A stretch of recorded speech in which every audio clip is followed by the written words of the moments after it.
진실을 숨기기 위한 역사 날조의 시간입니다. 1931년 김일성의 중국공산당 입당 사실을 숨기기 위해 1930년 7월 사근에서의 첫 강조직 건설을 발표해냈습니다. 1931년 9월 일제 만주 침략 이후 중국 각지에서 교육대를 조직하라는 중국 공산당의 지시에 따른 김일성의 1932년 4월 25일 안도 구국군사나 열동대 조직도 소위 상륙육대 조직으로 과장됐습니다. 1934년 초 5만 육대도를 하나로 묶으라는 중국 공산당의 지시에 따라 중국인민혁명군 제2군 제1 역사가 조직할 때 3단 수용으로 선수된 대통의 활동도 국민민주주의 국정으로 과장됐습니다. 게다가 김일성이 1936년 7월 중국 항일연군 제1호군 국사 사전에 소개했을 때 거의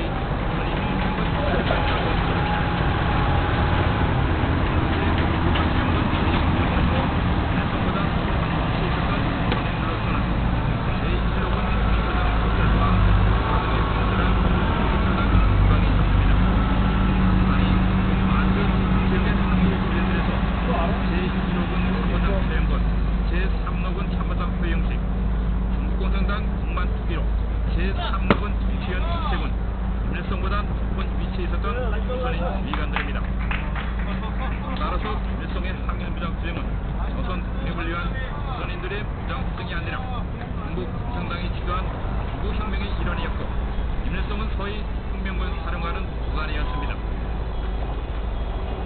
이 역사의 진실을 감추려고 김일성은 날조와 은폐, 과장으로 이른바 혁명 역사를 만들어냈고 그중 하나가 1937년 6월 4일 열렸다는 이른바 오천보 전투입니다.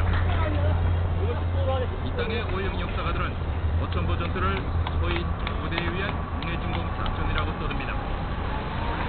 1930년대 중반 일제 식민지 약탈과 탄압이 격화되고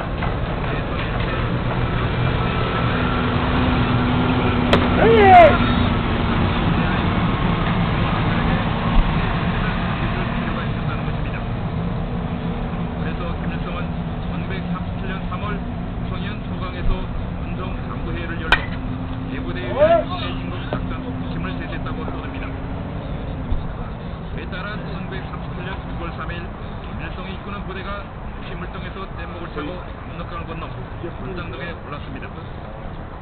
다음날 밤 10시에 김일성의 신호총 소리에 맞춰 교육대가 오천보 지가를 공격했다고 떠듭니다. 교육대원들은 경찰관 묘소와 연 사무소를 비롯한 일제의 포갑기구와 홍치기관들을 습격 소탕하고 오천보 일대에 심하게 횃불을 지폈다는 것입니다. 그리고 김일성은 화나는 인민들에게 더욱 왕국을 위하여 처음 걸개할 것을 호소하는 연설을 했다고 주장합니다. 응하게도 이런 주장들은 역사의 진실과 너무나 다릅니다. 먼저 대부대에 의한 국내진공 작전 방침을 내었다는 1237년 3월의 소강회의는 김일성이 지도한 회의가 아니었습니다.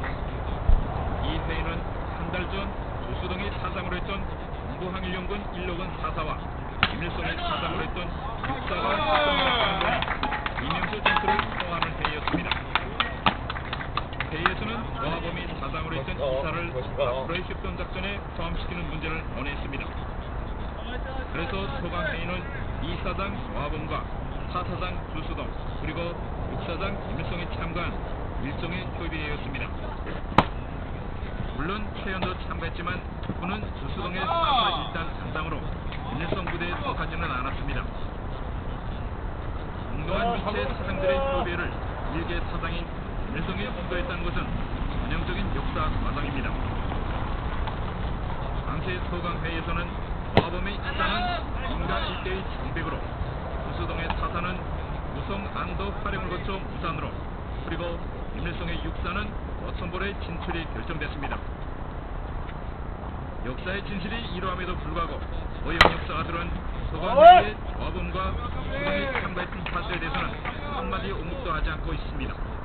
또 그들의 이후 활동에 대해서도 침묵하고 있습니다. 마치 김일성의 육사가 대부대이고 그 대부대가 국내 오천보를 친 이른바 국내진공 작전으로 몰아가는 것입니다. 그리고 고작 10여 명에 불과한 김일성의 육사를 대부대라고 떠들고 있으니 과연 육사 과정의 광기가 어디까지 이룰 수 있다는 말입니까? 게다가 박성보 전투는 그렇게 고라니 떠들어댈 만큼 대단한 전투가 아니었습니다. 당시에 박성보는 일본인 26가구에 50여 명, 조선인 208가구에 1324명, 중국인 2가구에 10여 명이 사는 한적한 시골 마을이었습니다. 여기에 5명의 경찰이 주지하고 있었는데 그중 일본인 경찰은 3명에 불과했습니다. 자, 내가 가까운 데 있을 찍고요. 마저도 6월 4일 밤 공격이 계속되자 야간 근무를 쓰던 경찰관들이 모두 도주해 하나도 죽지 않았습니다. 단지의 온마등에 옥혀있던 일본인 경찰관의 아이와 일본인 음식점 주인이 총에 맞고 죽은 것이 일본인 피해의 전부였습니다. 그래서 유학생들은 텅빈 주유소 안에서 경기관청 한정과 소총 한 자루, 권총 두 자루를 들고 나올 수 있었습니다. 그리고 아무도 없는 연상소와 산림 5구, 농사 시험장 등에 불을 지은 것입니다. 고영진 공안은 살성에 활활 타오르는 불조비 앞에서 연설을 하고 유학생들이 오강북의 10대 강령등을 나눠줬다고 주장합니다. 그러나 지금까지 살성의 연설을 들었거나 오강북의 10대 강령을 보았다는 증언은 하나도 나오지 않고 있습니다. 차례 조항에 전혀 없었던 일방적인 습격을 전투라고 부르는 것도 어폐가 있습니다.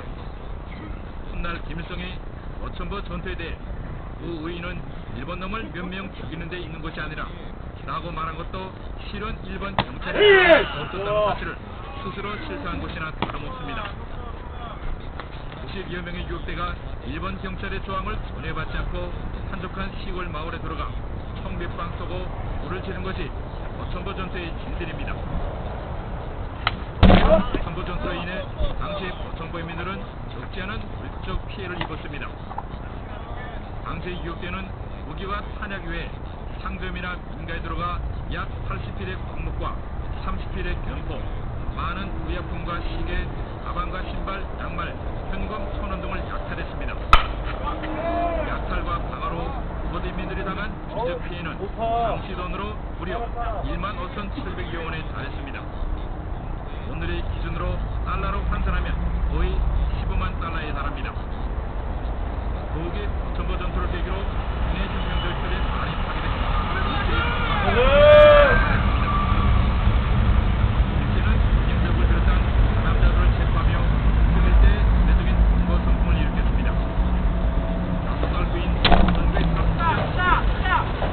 국내에서 대국소진에서 절대권 국제도 유명을 선포했습니다. 1938년 9월까지 총 739명의 오강국제 대원들이 체포되며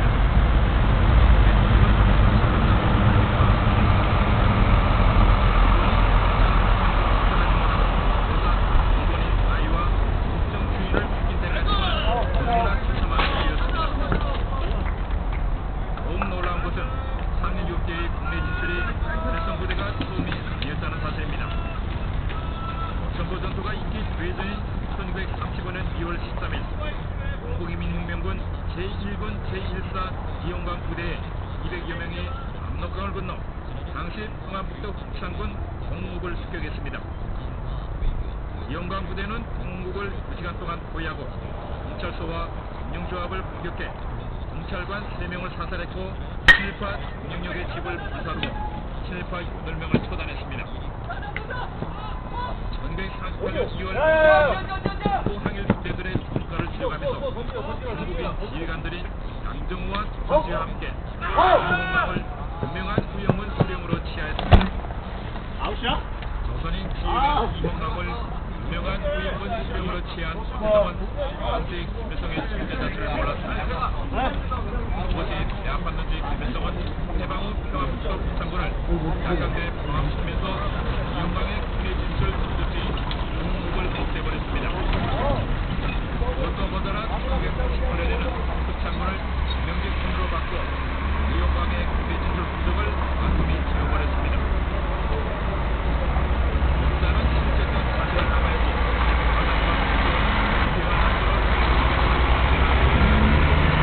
지금은 전부전투가 거의 부대에 의한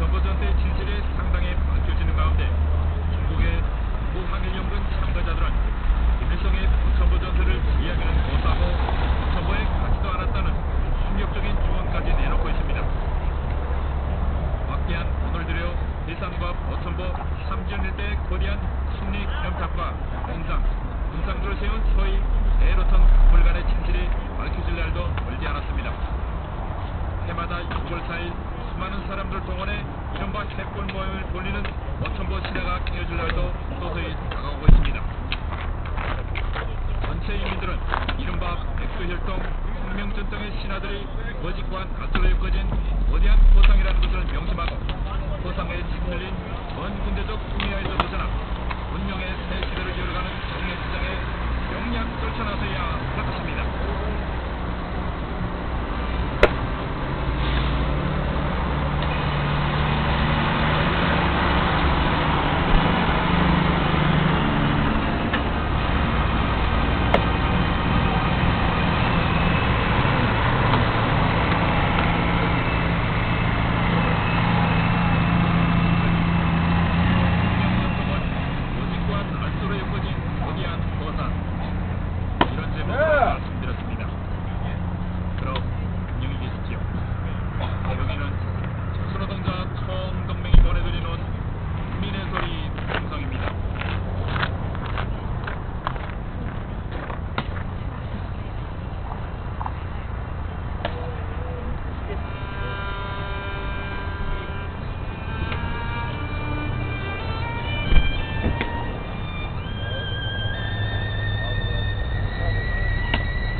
지금 김정은 정권에 대한 우리 인민들의 불만과 앞날에 대한 절망으로 사회적 불안감이 더욱더 나타나고 있습니다. 하여 우리 인민들에게 삶의 희망을 드리기 위해 아무리 이 땅을 살려 남쪽 한국에서 새로운 꿈과 희망을 찾는 국민들을 소개해드리는 연속사항속 한국이 희망이다를 보내드리겠습니다. 이 시간에는 52번째 순서로 남조선에서 북쪽의 고향 음식으로 성공을 이룬 탈북민 전초회에 대한 이야기를 들려드리겠습니다. 오늘 이야기의 주인공 전초루 탈북민은 1969년 평안남도 남포에서 태어났고 북에 있을 때는 비교적 좋은 가정 환경에서 생활하였습니다. 인민군 장령이었던 아버지와 대학 교원이었던 어머니를 돕고 중학교를 졸업하고 인체공업종합대학에서 기계제작학부에서 입학하게 되었습니다. 또한 대학을 졸업하면서 여느 학생들은 꿈도 꿀 수 없는 당시 동부 도이칠란드의 드레스덴 국립대학에서 유학을 가기도 하였습니다. 그리하여 그는 북에 있을 때 조선이 정말로 살기 좋은 인민의 세상인 줄 알았습니다. 하지만 그는 동부 도이칠란드에 유학을 갔어야 자기가 나서 자란 북의 현실과 다른 세상을 비교해 볼 수 있었으며 한국의 생존과는 너무도 다르다는 것을 알게 되었지요. 당시 동부 도이칠란드 생활 수준은 동유럽 사회주의 진영에서는 최고였지만 그곳 인민들 모두가 서부 도이칠란드를 존경하고 있었습니다. 또한 동서부 도이칠란드는 서로 대치되어 있었지만 동부 사람들은 자유롭게 서부 도이칠란드의 정보와 문화, 상품 등을 접할 수 있었습니다. 그러던 중에 서부 도이칠란드가 생겨나면서 1989년 베를린 협력의 붕괴를 직접 목격했습니다. 전투로 탈북민이 동부 도이칠란드의 자유로운 생활과 문화를 체험합니다. 그리고 당시 남조선 서울에서 진행되었던 88 서울 올림픽을 텔레비전으로 보면서 자신이 지금껏 살았던 북조선이 지구상에서 가장 비정상적이고 이상한 사람 못 살 생지옥 충격적인 역사를 자유의 세상을 같이 공부하던 친구와 함께 서부 도이칠란드로 넘어가서 한국 대사관으로 찾아갔고 마침내 남조선으로 망명할 수 있었습니다. 남조선에 온 후 전투로 탈북민은 서울에 있는 한양대학교에서 못다한 공부를 마치고 전자공학 박사학위를 달성하고 있습니다. 하지만 그는 오래전부터 하고 싶던 방송 활동을 하리라 결심하였지요. 그 누구에게나 다양한 기회가 주어지고 앞길을 자유롭게 선택할 수 있는 남조선에서 누구나 본인의 희망에 따라 도전할 수 있습니다. 원래부터 사람을 이기는 재주가 있었던 그는 1994년 남조선 방송국인 MBC의 만담배우로 뽑혀서 방송활동을 시작하였습니다. 투박한 북쪽 사투리로 사람을 웃기는 그의 재주는 남쪽 사람들에게 웃음을 주며 인기를 끌기 시작하였습니다. 하지만 그는 방송국 만담 배우보다 더 흥미로운 일을 발견하게 되었지요. 어느 날 방송국의 만담 배우들을 집으로 초청한 그는 정성스럽게 고향의 냉면을 만들어 대접하였는데 맛이 참 좋다고 모두가 놀라워하였던 것입니다. 그는 자신에게 음식을 맛있게 만드는 대가를 발견했고 남쪽 사람들에게 고향의 음식을 맛보게 하리라 결심하고 새로운 도전을 시작했습니다. 그는 전초로 고향 냉면이라는 냉면집 운영을 시작했는데 시원한 냉면에 계란과 소고기, 오이로 된 풍미를 올려놓은 시원한 냉면에 남쪽 사람들의 입맛을 기분에 사로잡았지요. 전초로 고향 냉면에 대한 소문이 널리 퍼지면서 나날이 손님이 늘어났고 점차 사업이 번창하여 식당을 여러 곳으로 확장하기도 하였습니다. 하지만 인생은 성공 일로만 있는 것이 아니지요. 아직 회사 경험이 부족했던 그는 첫 사업에서 그만 실패를 하게 되었습니다. 그러나 그냥 주저앉을 그가 아니었지요. 실패해서 교훈을 찾고 거듭 고심하던 끝에 그는 전초루 고향 마을이라는 고기 국밥집을 다시 운영하기로 하였습니다. 그가 고기 국밥집을 운영한 이유는 고향에서 맛있게 먹던 고기 국밥을 잊을 수 없어였고 누구나 편히 먹을 수 있는 대중적이고 민족적인 고기 국밥을 맛있게 만들어 본다면 사람들이 좋아할 것이라는 생각이었습니다. 그의 생각은 적중하였습니다. 전통적인 맛과 묵은 가격으로 고기 국밥은 곧 사람들의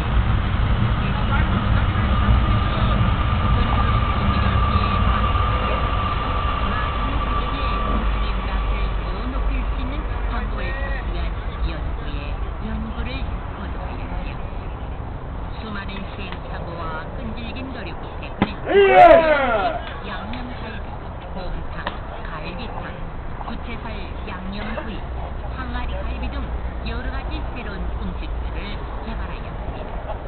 이와 함께 음식의 맛을 개선하고 포장의 질을 높이는 등 노력을 기울이는 한편 제품에 대한 광고와 텔레비전과 인터넷 방송을 통한 사례도 시작하였습니다.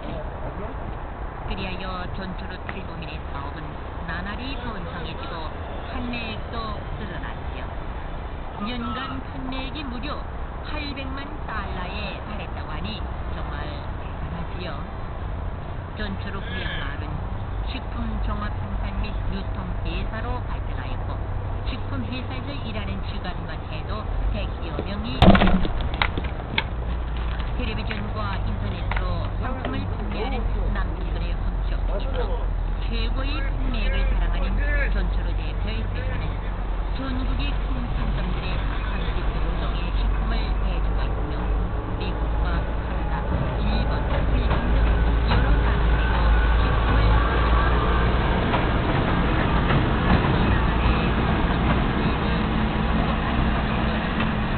지원 쌀도 보았으며 그게 오면서 17년 만에 노인의 가족들과 반갑게 성공하였습니다.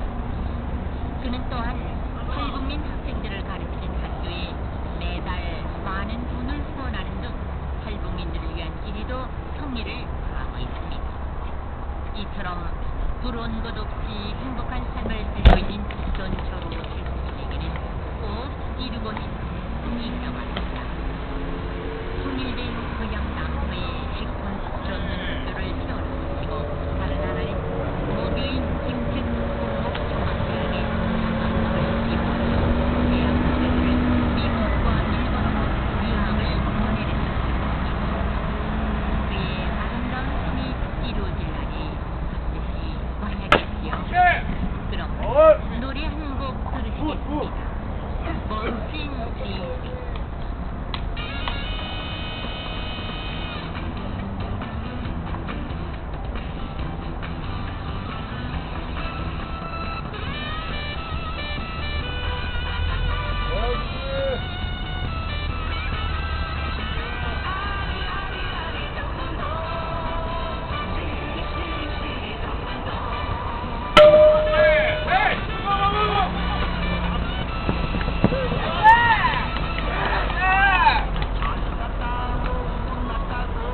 아이고 씨.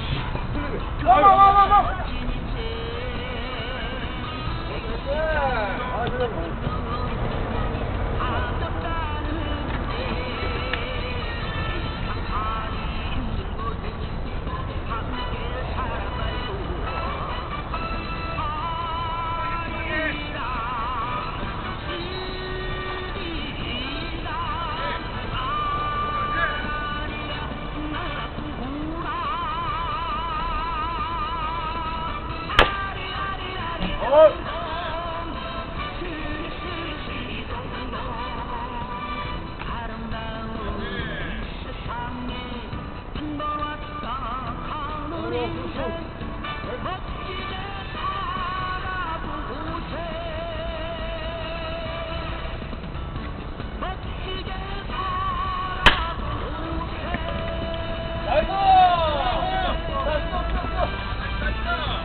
이동민 수비 시간이었습니다.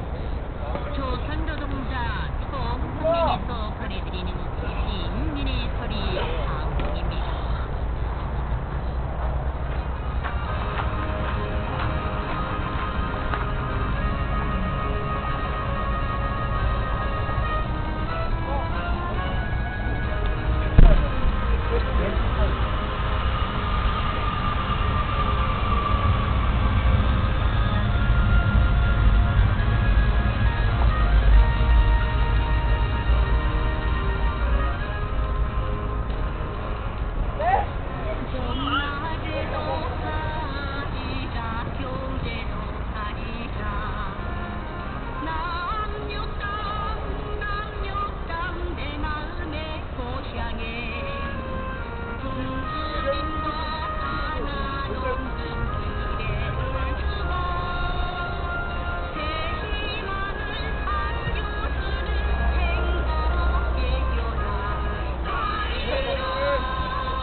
아유, 씨. 아유.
보도입니다.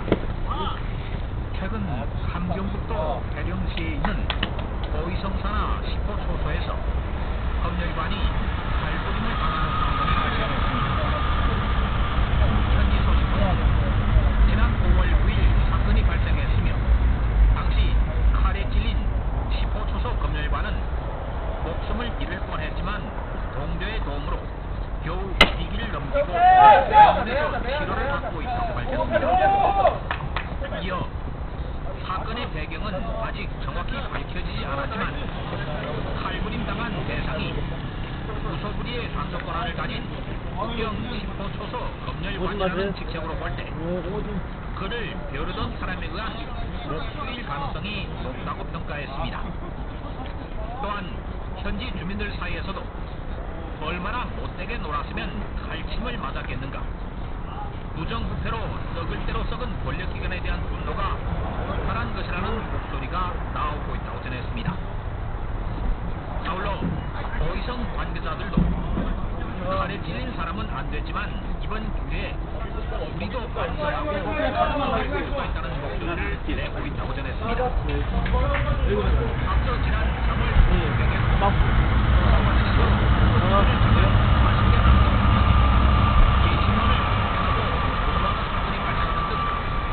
권력기관 득표에 항의하는 사례가 크게 늘어나고 있습니다.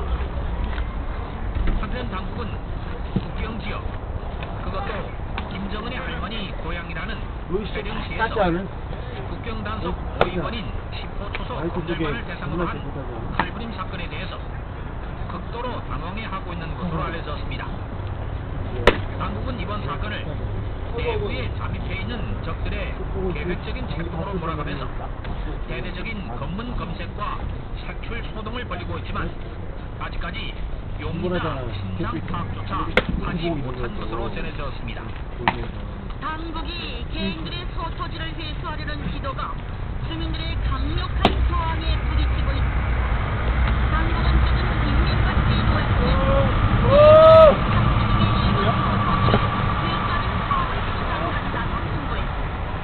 하지만 이에 대해 주민들 속에서는 강력한 반발 목소리가 초조나오고 있습니다. 통신원들이 전한 대로 하면 당국의 이번 통보에 대해 주민들은 한 목소리로 피땀 흘려 읽은 재산이자 생명줄인 서토지를 그대로 눈 뜨고 앉아서 빼앗길 순 없다면서 비장한 결심을 나타내고 있습니다.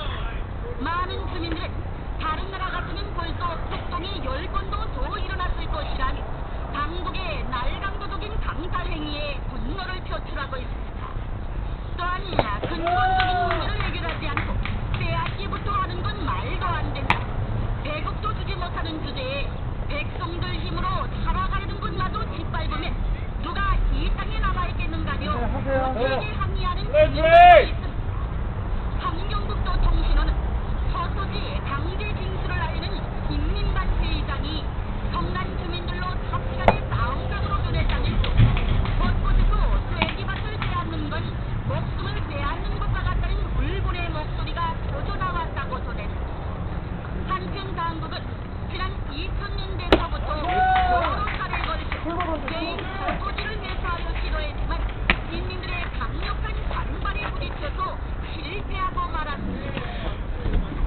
미국이 태평양을 건너오는 실제 장거리 탄도미사일을 요격하는 시험에 성공했습니다. 미국 국방성 미사일 방어국은 지난 5월 30일 미국을 향해 날아오는 장거리 탄도미사일을 지상발사 요격미사일로 격추하는 시험에 성공했다고 발표했습니다. 발표에 따르면 미국 캘리포니아주 반덴버그 공군기지에서 발사된 요격미사일이 태평양 섬에서 발사돼 장거리 탄도미사일을 계획된 목표 상공에서 정확히 타격해 격추시켰습니다. 미 국방성은 요격 시험 과정이 담긴 영상 등 일부 자료들을 공개한 것으로 알려졌습니다. 미국은 지난 1999년 이후부터 지금까지 모두 17차례 미사일 요격 시험을 진행했지만 장거리 탄도미사일을 대상으로 한 것은 이번이 처음이었습니다. 이번 요격 시험은 사상 처음으로 지구 대기권 밖에서 장거리 탄도미사일을 쏘아 맞추는 시험이어서 미국뿐만 아니라 국제사회에 관심을 집중시켰습니다. 관련 전문가들은 실제 상황을 가정한 이번 장거리 탄도미사일 요격시험 성공과 관련하여 총알로 총알을 맞춘 것으로 중요한 비전표가 될 것이라고 평가하고 있습니다. 김정은이 집권 초기부터 국산 화장품의 품질 개선을 강조했지만 품질과 제조기술 수준은 남측 화장품의 1970, 80년대 수준인 것으로 나타났습니다. 남측 기업 아모레퍼시픽 화장품기술연구소가 평양 화장품 공장과 신의주 화장품 공장을 비롯한 우리나라 주요 화장품 공장들에서 생산된 화장품에 대한 성분을 분석한 결과 이같이 평가됐습니다. 분석표를 보면 우리 국산 화장품 64개 중 7개 제품에서 사람의 호르몬 내분 기질을 감지하는 사람의 폐리 성분이 검출되는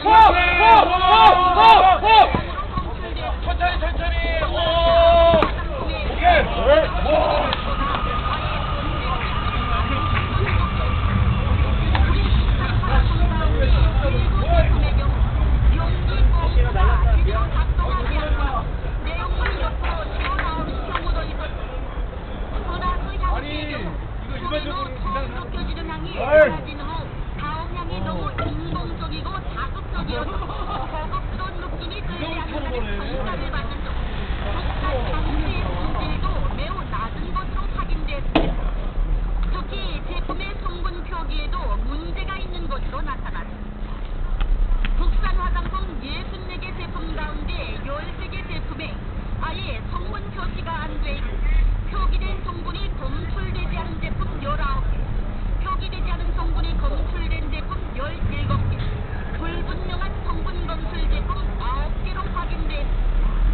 이 같은 분석 결과에 미사일을 지구 밖으로 쏘아보낼 정도의 기술력을 가졌다면서 화장품 용기 펌프나 분사기구를 정교하게 만들지 못한다는 건 참으로 이해가 안 된다는 지적이 나왔습니다.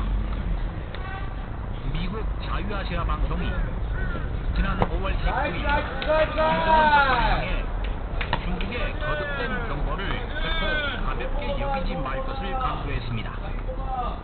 방송은 최근 조선노동당과 중국 공산당 간의 후보협력 관계가 무너지는 소리가 밖에서도 들릴 만큼 요란스럽게 울리고 있다며 이같이 밝혔습니다. 이어 지난 4월 조선중앙통신과 중국의 인민일보, 한구시보 간에 서로 주고받은 비난 성명서는 1966년 중국의 문화대혁명 시기 두 나라 사이 주고받던 비난을 떠올리게 한다고 지적했습니다. 또한 지금 중국의 주장은 김정은의 무모한 불장난, 핵과 미사일 개발이 몰고 온 위기를 지적하며 무모하기 짝이 없는 미국과의 대결을 그만두라는 원고라고 설명했습니다. 반면 북은 모든 문제의 화근인 핵과 미사일 개발 책동은 입을 다문 채 중국이 왜 미국의 합사비가 돼 조선에 대한 적대 행위를 자행하려 하는가? 왜 유엔 안보리 제재 결의 때마다 중국은 미국 편에 서는가라며 주장을 늘어놓고 있다고 지적했습니다. 방송은 중국习近平주석이 미국 트럼프 대통령에게 북핵 문제 해결을 위해서 중국이 적극적으로 나설 것을 밝혔으며 후후 인민일보와 한구시보 등 중국 우병 언론들에서 김정은 정권이 6차 핵시험을 감행하면 대조선 원유 공급을 중단하겠다는 경고가 나왔다고 소개했습니다. 뿐만 아니라 최근 연이은 김정은 정권의 미사일 발사 도발 때에도 중국은 안보리 결의를 위반하는 도발 행위를 중단하라는 경고와 함께 규탄 성명 채택에 적극 동참에 나섰다고 강조했습니다.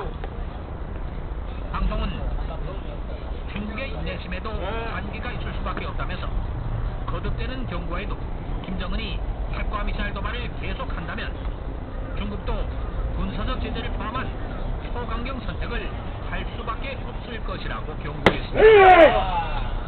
미국의 자유아시아 방송이 김정은 정권을 향해서 핵무기 신기류에 도취된 정맹관이라고 비판했습니다. 방송은 최근 내보내 핵무기 신기류에 도취된 정맹관이 좋은 것 이런 제목의 문자를 보냈습니다. 김정은 정권이 이달 들어와 연이어 미사일 발사 도발을 감행하고 노동신문 등을 통해 이를 대대적으로 좌화자찬하고 있는 것과 관련해서 이같이 비판했습니다. 방송은 김정은의 직접적인 지시와 부상, 참관과 연이은 미사일 도발 등 핵과 미사일에 대한 그의 병적인 집착을 그대로 드러내고 있다고 폭로했습니다. 이번 도발로 미국의 핵위협에 대응할 수 있게 되었다느니 조선반도와 지역의 평화와 안전을 보장하게 되었다는 식의 아전 인수, 도덕이 매를 드는 식의 궤변을 늘어놓고 있다면서 이 역시 핵무기 신기류에 도취된 정맹관이 정신분열증 환자의 전형적인 증상이라고 비판했습니다. 또한 대외적으로 미국 트럼프 행정부의 출범과 한국 정권 교체기의 복잡한 정세를 틈타서 핵 개발의 검은 성리를 다시금 드러낸 시도였고 대내적으로는 주민들에게 핵무기만 있으면 만사가 해결된다는 식의 핵무기 신기류를 도시어서 강남적인 핵 개발 작동에 대한 지적이 하나나 물파기에서 일본 핵을 모아주고 시도했습니다.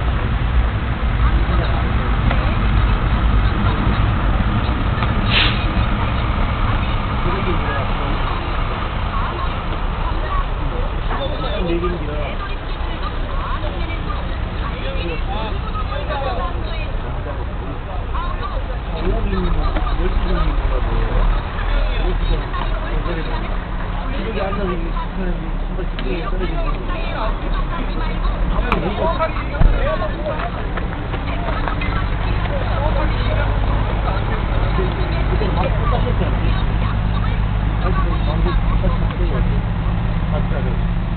시관이 우리나라로 반입되는 물자들에 대한 검역과 통관 절차를 강화하면서 국경지역을 중심으로 상품 가격이 치솟고 있습니다.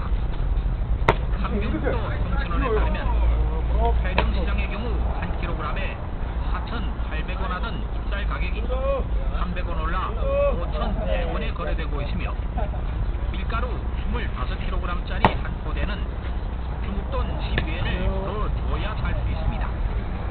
특히 50kg짜리 사탕가루 한 치대는 중국돈 50엔이나 더 올랐습니다. 통신원은 5, 6월은 보릿고개에다가 한 달 늦은 철새 탓에 배추와 물을 비롯한 남새값도 오르는 게 값이라면서 덮친 데 덮친 격으로 kg 반입 물자량이 지난 4월에 비해 절반으로 감소하면서 물가가 급등하고 있다고 전했습니다.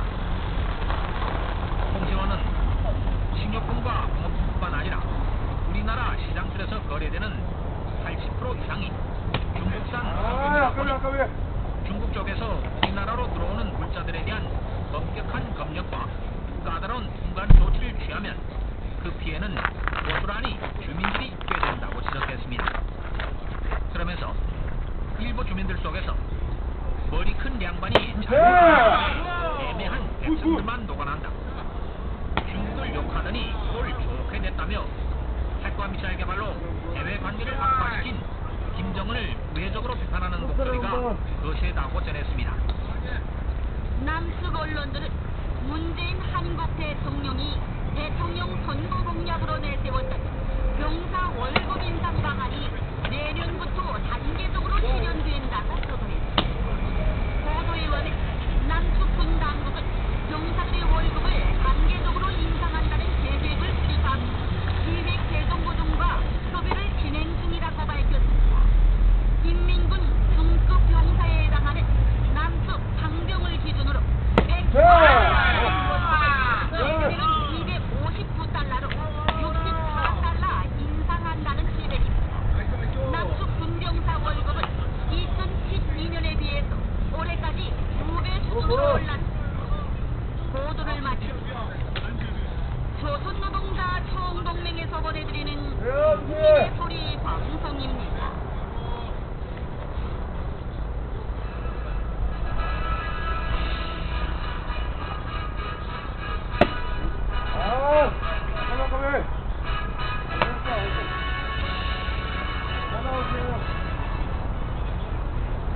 안녕하십니까. 축복 정보 시간입니다.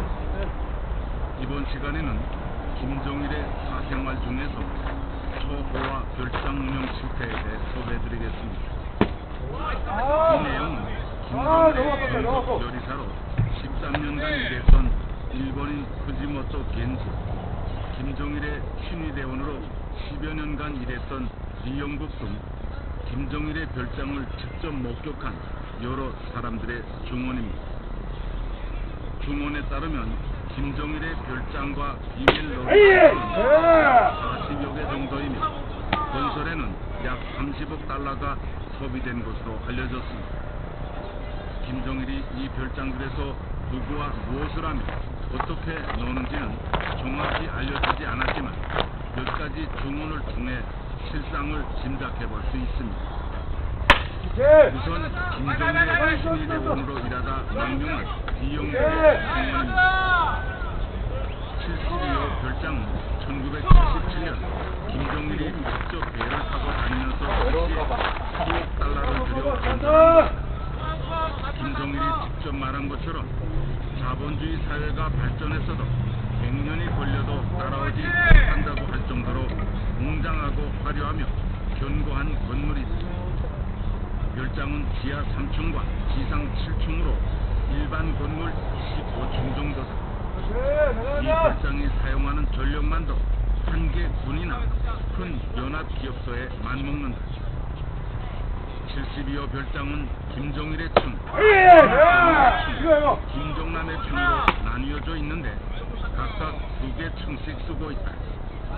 한 층은 800평 정도로 내부는 상상을 초월한다. 매 층마다 고급 주단이 깔려있고 각종 오락실, 운동기재, 용사실, 이거 나왔어 이거 사인데. 통신시설이 갖춰져 있었으며 온통 일본, 스위스, 노르웨이 등에서 사온 최고급 제품들로 가득 채워져 있다. 김종일은 천연 수감 요리등을 따라 인도와 수도는 가동으로 조절한 세계 최첨단 바다에는 1정각, 2정각, 3정각이 있고 논산의 형산별장과 바다로 오갈 수 있도록 고속정 여러 대와 지상, 해상, 공중 탐지기까지 설치되어 있다. 백사장에는 샤워장, 소형 선박, 식승기 착륙장, 정거장과 승마장, 인공 폭포, 실내 수영장 등이 갖추어져 있다.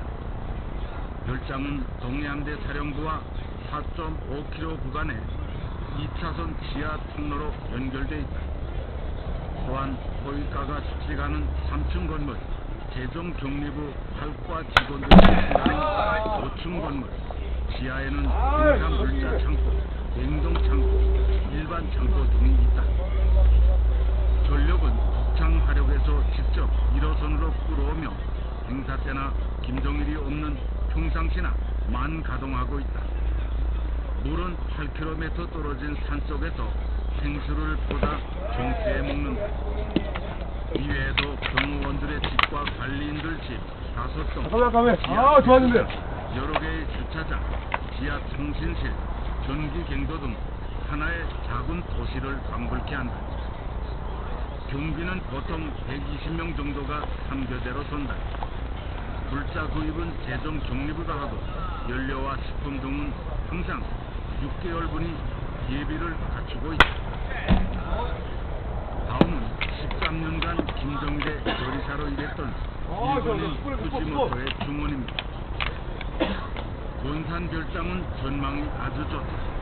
우리는 그곳에서 산책을 하기도 하고 사이클링을 하기도 했으며 낚시도 즐겼고 때로는 김정일의 유람선을 타고 바다로 나가 가자미와 볼락 같은 생선을 잡아 회를 떠먹기도 했다. 1992년 11월에는 바다오리를 사냥했다. 그때 우리가 잡은 바다오리는 10,000마리 정도로 무게는 총 19톤이 넘었다. 잡은 오리는 육지로 들어와 구워 먹었는데 그 맛이 별 맛이다. 32호 강동별장은 광대한 크기를 가진 고악한 별장이다. 분수대와 연못이 곳곳에 있고 연못 위로 다리가 놓여 있으며 다리에는 용부인도 조각돼 있다.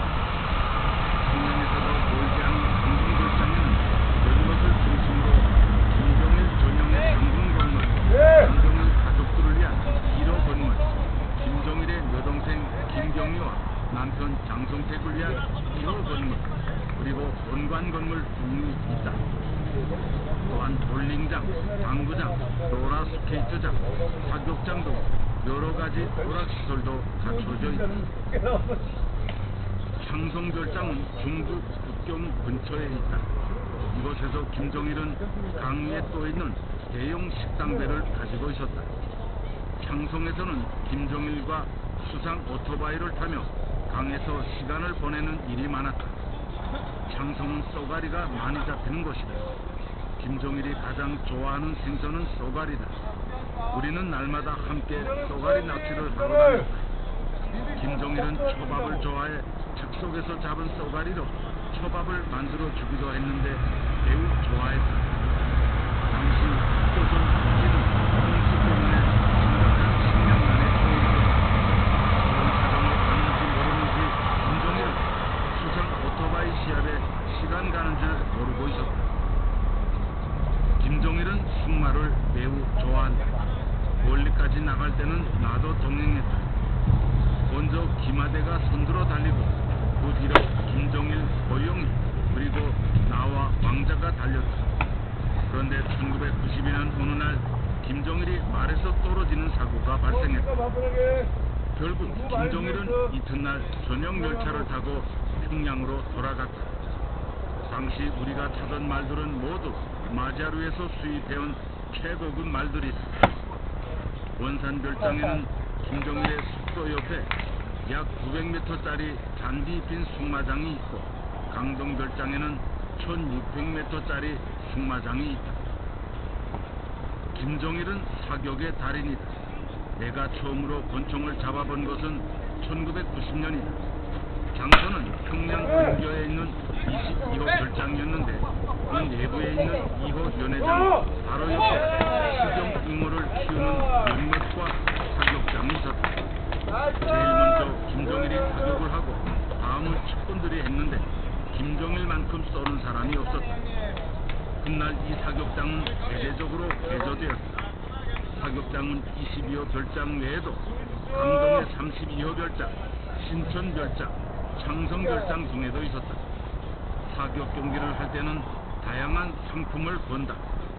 상품은 날마다 바뀌지만 주로 양복지, 여성 속옷, 달러나 엔화, 내화 바꾼 돈, 그리고 김정일이 입던 옷 등이다.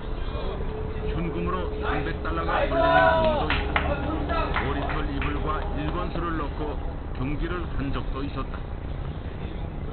규모는 여기까지입니다.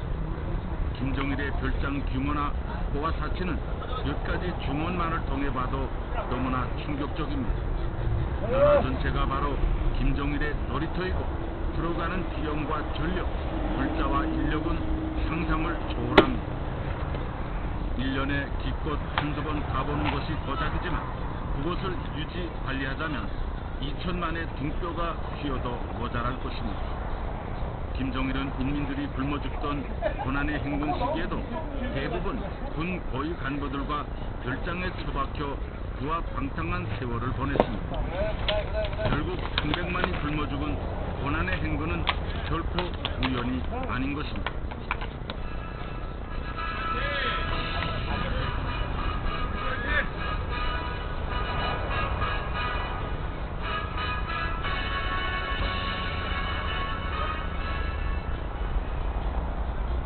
지금까지 특급 정보 시간으로 김정일의 사생활 중에서 전국의 초호화 별장 실태에 대해 소개해드렸습니다.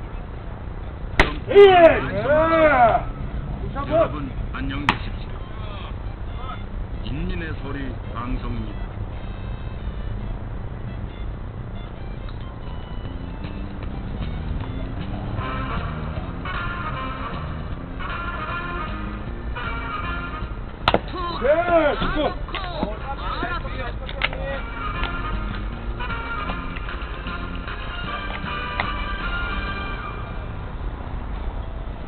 여러분 안녕하십니까?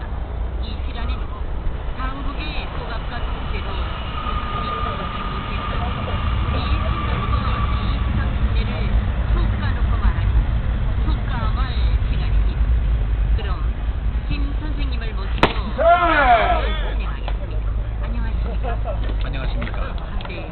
오늘 이 시간에는 지금 우리 인민들의 생활 터전을 장마당과 장마당 제대의 성공, 또 그를 통해 빠르게 변화되고 있는 민심의 네. 이베야 2회 좀 맛없어요. 아까 이베야 2회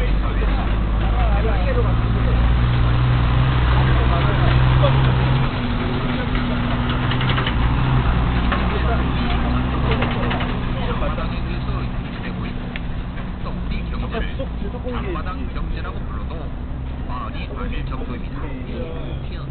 장마당의 중요도, 다시 말해서 시장 경제의 월성은 이미 우리 이미 모두 3년간의 생활 통해 깊이 불감했고, 또 이민들이 장마당을 삶의 터전으로 매우 소중히 여기고 있다니까요. 우리 민들은 고난의 행군 시기 이전에는 오직 국가에서 주는 배급 모임이 전부라고 생각했고, 그 어떤 잉여 소득의 가치나 재미에 대해서 전혀 몰랐습니다. 그런데 고난의 행군 시기 아니요. 들어오기 전에 1루에서 아웃했습니다. 건전한 몸부림 속에서 자연 발생. 삼루수자가 홈을 왔는데 2루에서 먼저 아웃이다가 아웃되고 여기 당구주는 고인대 연대. 지어는 장마당에서 경기하는 놀라운 경기의 월성을 치료하게 된 것입니다. 아니야.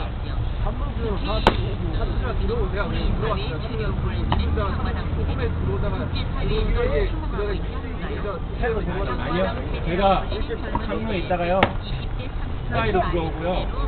플라이 저 원더베이스 하다가 시장이 최고이고 돈이 최고라는 저도 맞다. 이제 벌리고 네, 맞습니다. 사실 장마당 세대라는 말은 우리 사회에서 생겨난 말이 아닙니다. 한 명이 더 들어올라다. 코로나 시대를 통해서 급격히 변화되는 우리 사회에 대해서 평가하는 국제사회가 지칭한 말입니다. 하지만 우리 사회의 흐름과 이민들의 민심을 아주 적절하게 표현한 말이라고 할 수 있습니다. 오늘 김 선생님과의 이야기를 통해서 또 이식적으로 장마당에 적응해온 많은 사람들이 불가항력적인 장마당의 도입과 시장경제 구월등을 다 깨닫고 또 민심이 얼마나 살아야 잘 살기 위한 길은 무엇인지로 깊이 묵상하는 생각입니다. 네, 지금 우리 사회에는 장마당이 없으면 국민들의 생활 자체가 불가능하다는 것. 이것 때문에 사회주의를 열몇 번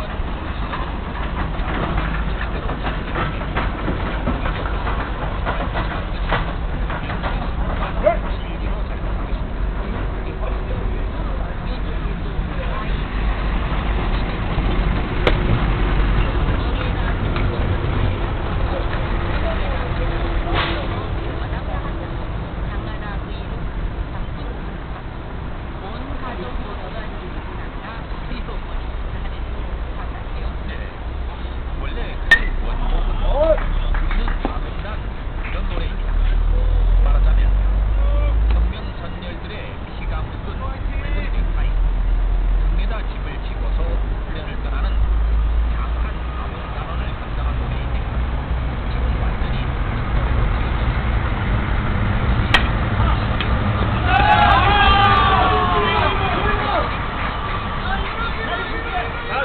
중계만 스톱 나이스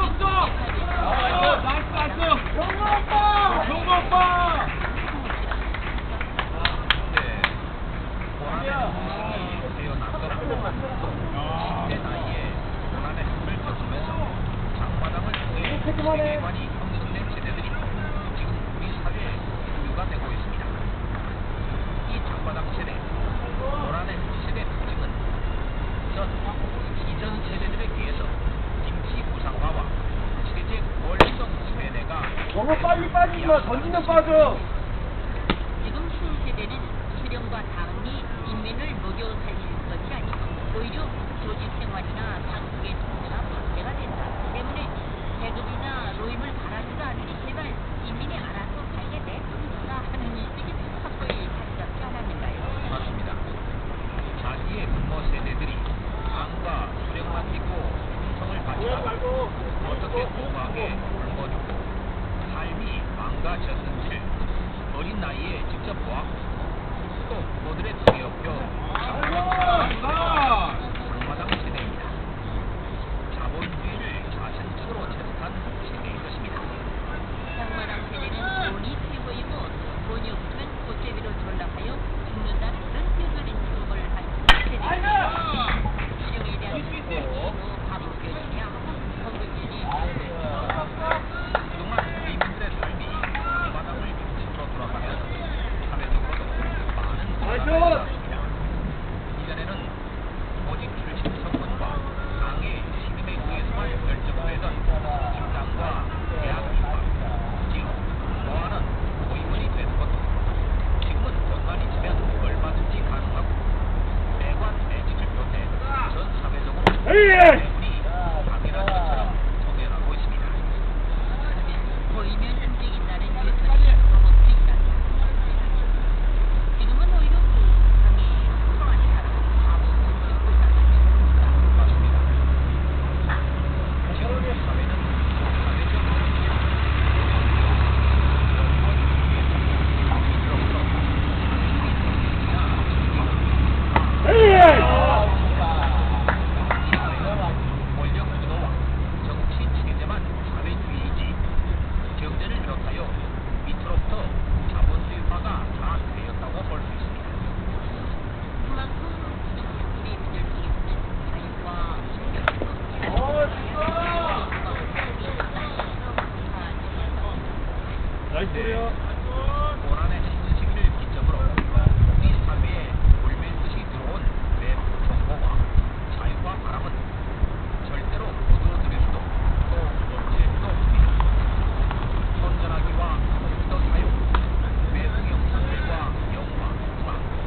알았어.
그동안은 과거 고난의 행동 시기와 더욱더 하늘 바 없는 파국에 놓여 있습니다.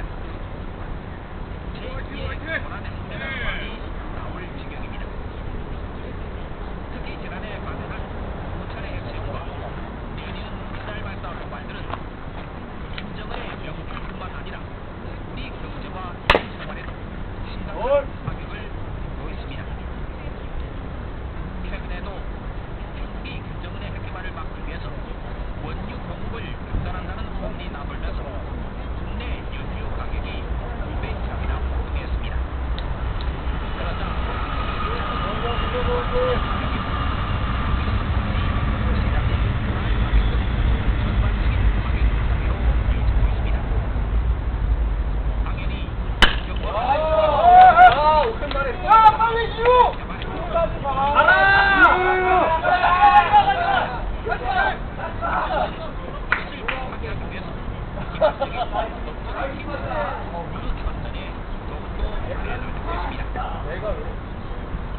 김정은이 기반적 법적 쌓기와 선전에 매달는 또 다른 이유는 능력과 자질이 높고 출신 성분과 혈통마저 불분명한 자신의 정체를 알기 위한 데 있습니다.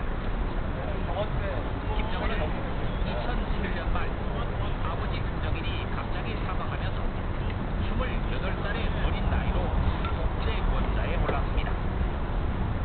어떠한 능력과 자질에 대한 검증도 없었으며 쌓은 성공도 없었습니다. 단지 김정일의 실제 사실이라는 것 하나만으로 독재 권좌에 오른 것입니다.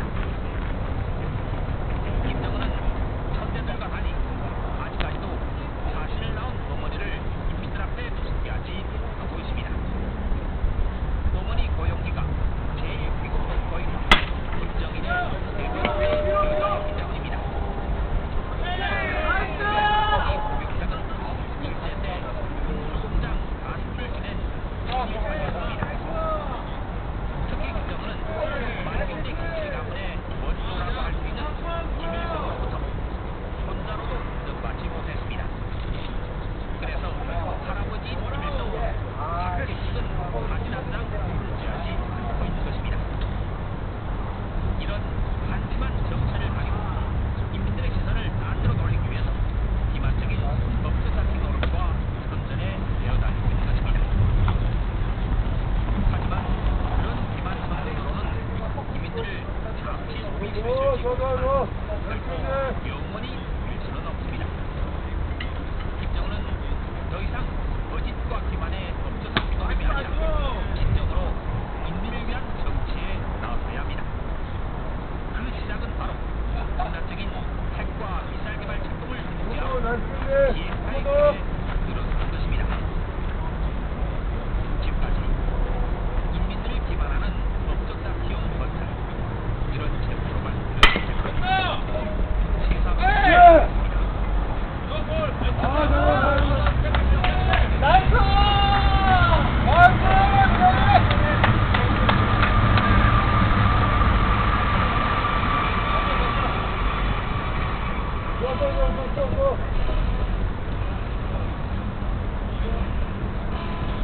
여러분 안녕하십니까. 새 세상을 열자 시간입니다. 오늘 이 시간에는 과거 인민 대중의 투쟁이 오늘날 우리에게 주는 교훈에 대해서 말씀드리겠습니다. 역사를 보면 우리 먼저들은 지배층의 착취와 억압을 타파하고 인간으로서의 권리를 찾기 위한 저항 투쟁을 끊임없이 벌여왔습니다. 그래서 오늘은 리시 조선시대의 연의 불길처럼 타올랐던 평안도 농민투기와 진주 농민투기의 동기와 그리고 그러한 투쟁이 오늘날 우리 국민들에게 주는 교훈은 무엇인가에 대해서 말씀드리겠습니다. 1811년 평안남도에는 평안도 출신 홍경래 GR의 평안도 농민투기가 일어났습니다. 이 투쟁은 리시 조선 왕조의 착취와 억압, 지역차별과 신분차별, 관리들이 부정부패와 비리에 저항하여 일어난 대중적인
제도 정치로 지방 정치가 혼란했다. 지방 관리들의 공포가 심해져 세금을 걷는 질서가 벌어졌다. 세금을 내지 않고 도망가면 친척이나 이웃에게 대신되게 하는 악행도 일상화됩니다. 함정지기의 원복의 문제도 가장 심각했습니다. 지푸라기나 머리가 섞인 쌀을 구워주고 또 필요하지도 않는 농민에게 억지로 쌀을 주고는 비싼 이자를 주며 돌려받았습니다. 지방의 관리들이 중간에서 세금을 가로채고 부족한 양만큼 세금을 더 걷다 보니 농민들의 부담은 산처럼 커졌습니다. 착취를 견디다 못한 농민들은 고향을 떠나 요량민이 되거나 노지가 되었습니다. 이 왕조는 원래부터 평안도 사람들에게 교수를 주지 않았는데 수백 년에 대한 당신까지도 이러한 평안도 농민 공개에서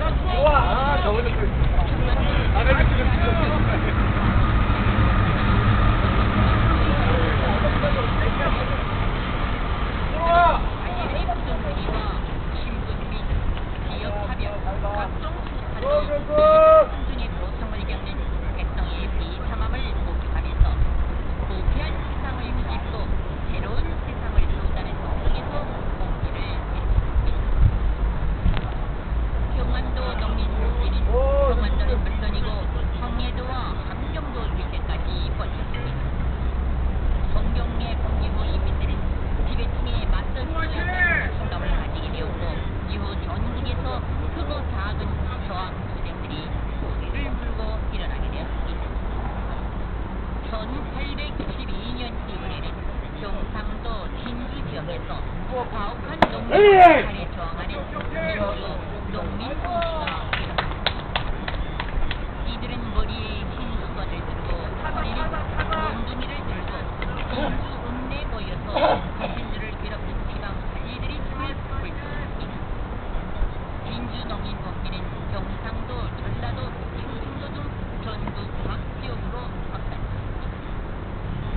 전국에서 불길처럼 타오른 인민공시는 이 조선 왕조의 관리들에게 심대한 타격을 주었으며 착취와 억압, 차별을 당하며 무권리 속에 살던 인민들을 각성시키는 계기로 되었습니다. 또한 당대의 인민공기는 비록 성공하지는 못했지만 민심을 거스르면 그 어떤 정권이나 지배계급도 결코 무사하지 못한다는 것을 오늘날 우리 사회의 암울한 모습은 망조가 된 DC 조선시대 말기 모습과 조금도 다를 바가 없습니다. 지금 우리나라는 김씨 정권의 반인민적인 정책으로 하여 서양과 지방의 지역 분별이 기인하게 심합니다.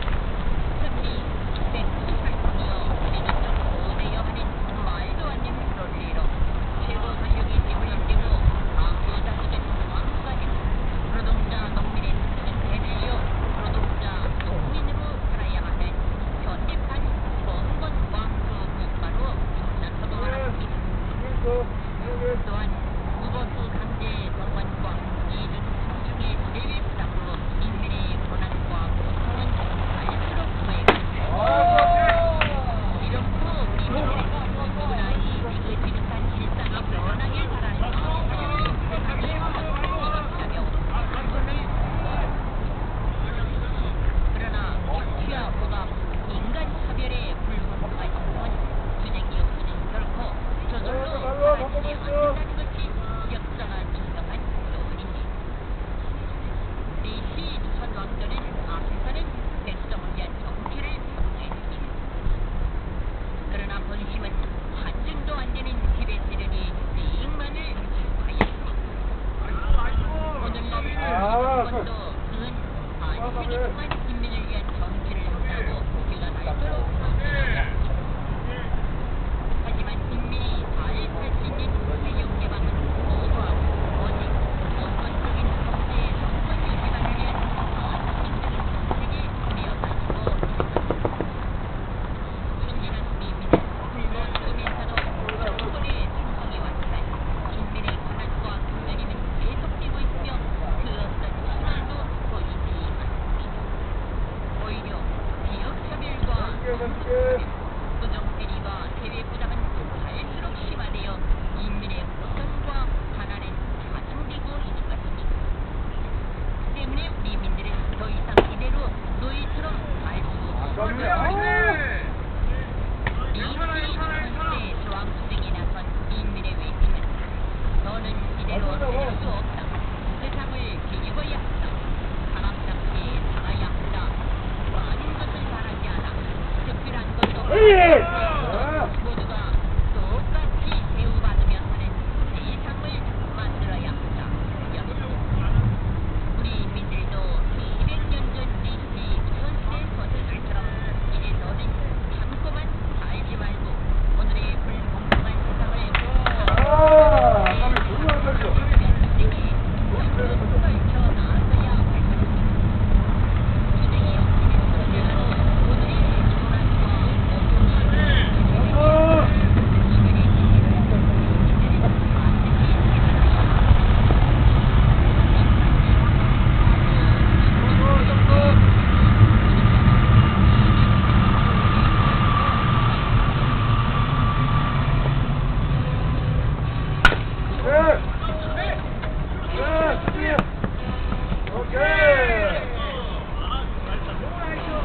지금까지 세상을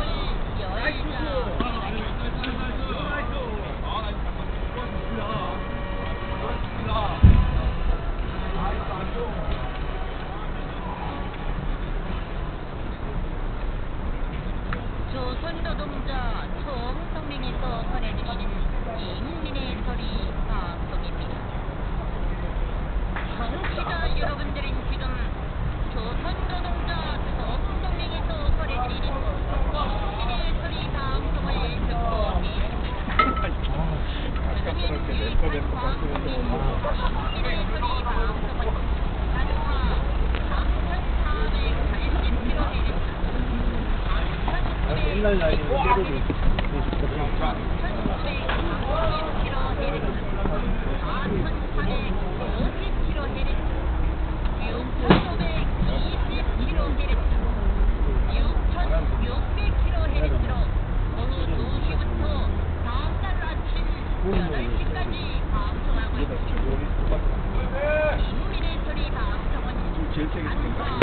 약간 바뀌었지, 약간.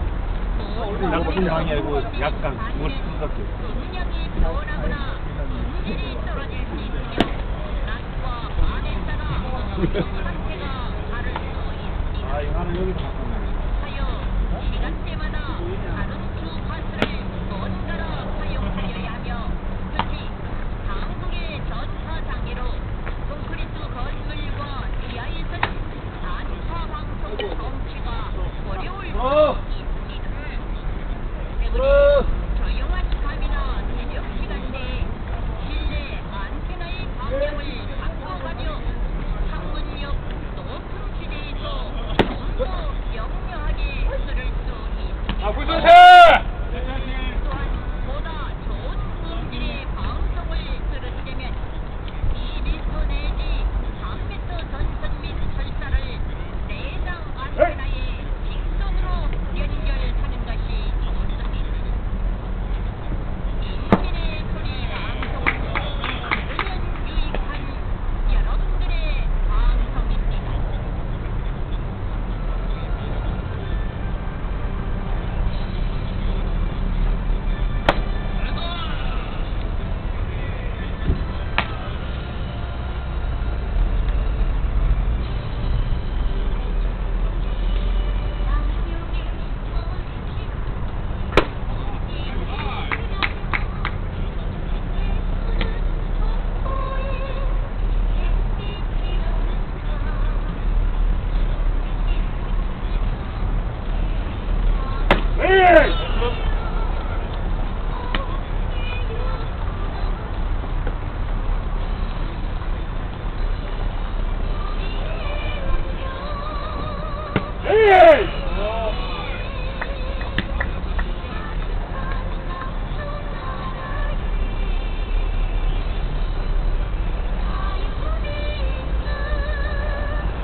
보도입니다. 최근 어이성사나 10호소에서 검열관이 발부림을 당하는 사건이 발생했습니다.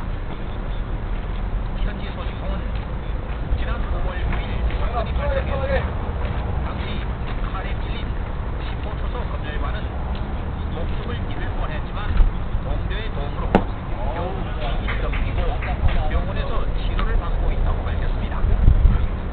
이어 사건의 배경은 아직 정확히 밝혀지지 않았지만 칼부림 당한 대상이 소수의 박사를 가진 국경 10호 초소 검열관이라는 직책으로 볼 때 그를 벼르던 사람에 의한 목수일 가능성이 높다고 평가했습니다. 또한 얼마나 뻔하게 놀았으면 갈침을 받았겠고 부정부패로 썩을 대로 썩은 권력기관에 대한 분노가 폭발한 것이라는 목소리가 나오고 있습니다.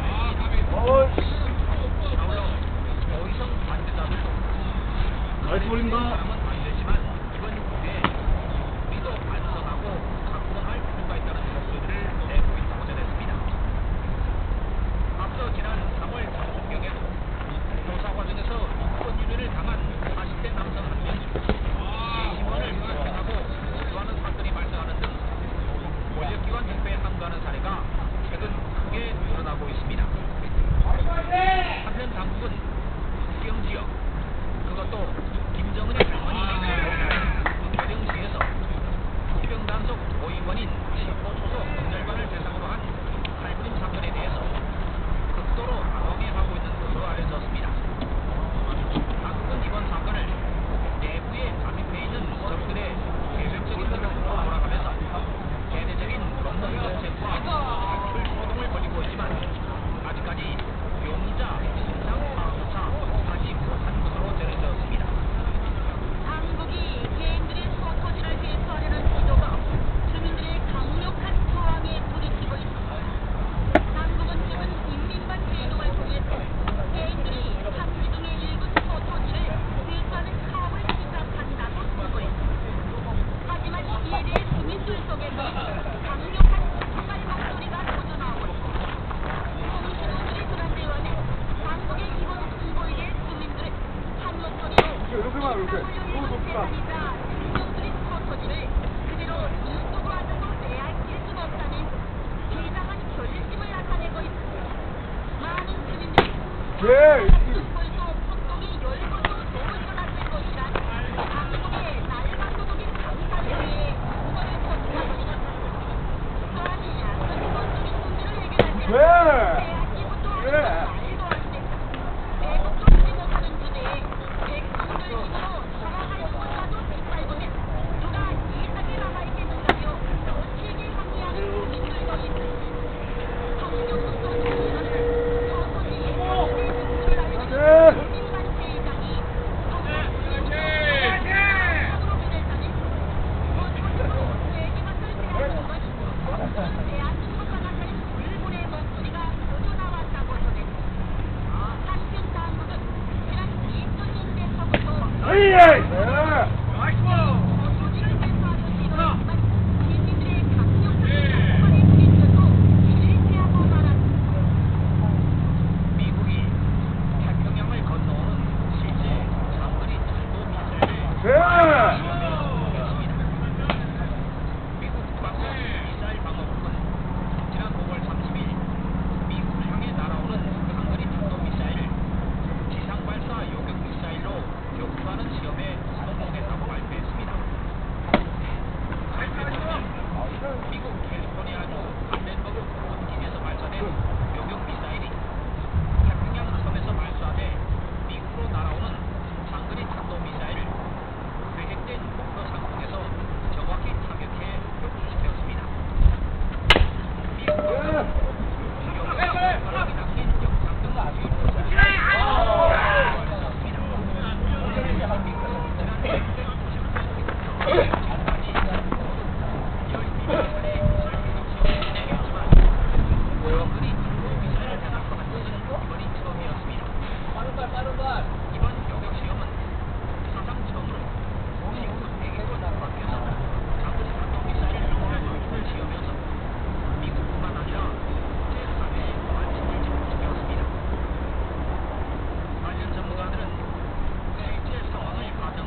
세관이 우리나라로 관입되는 자들에 대한 법령과 주관 절차를 강화하면서 특정 지역을 중심으로 상품 가격이 치솟고 있습니다.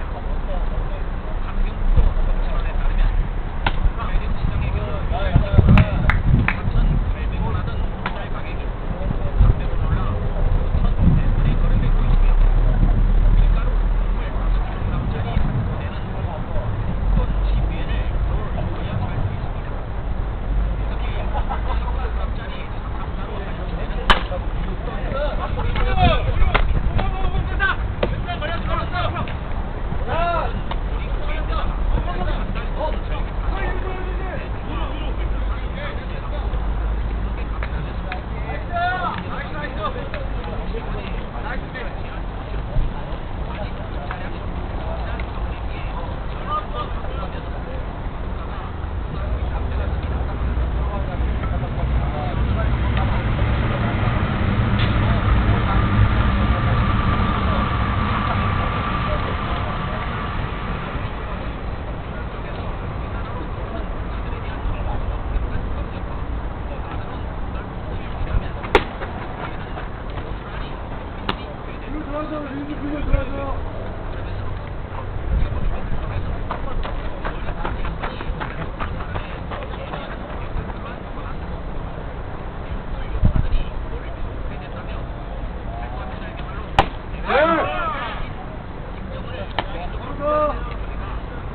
한달 동안 국민이 나라의 주인으로 된 사회주의